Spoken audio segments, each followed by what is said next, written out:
dami. Perfect. Okay, good afternoon, Mia.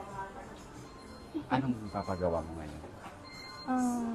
Papa-retouch lang and tone. Okay. Tsaka, ano yung isa pang gagawin? Papa-treatment. Mm. Anong klaseng retouch? Mag-bleach ba tayo dito? Pero pwedeng shadow roots ulit. Shadow roots pa rin.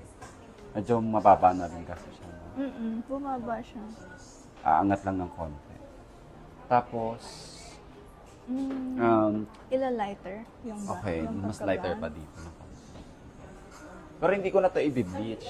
Kulay na lang para hindi naman siya ma-dry na. Ha? More on magpo-focus na ako dito sa may eto. How about haircut? Sige. Ipitan natin.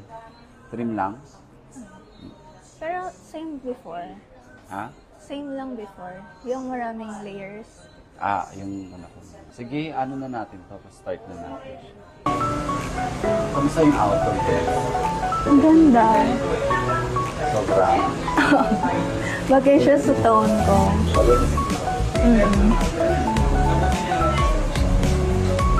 At then yung length, okay lang sa'yo. Naano ko yung expectation? Ganito naman.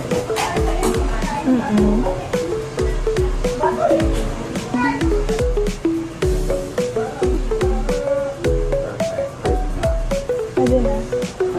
Pwede na beach. Pero pag nag-video ka rin sa beach, magkano ka lang sa hair mask. Tapos huwag ka gagamit ng photo shampoo kasi mag-grade ko rin siya. So, since kasi nabit yung buwang, di ba binibigyan naman na parang shampoo na pang-buwang? Anti-bac.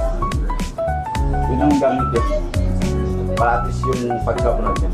Yung sinend mo sa kanila. Oo, yung kasi pag rainy, mag-gray siya. Silver.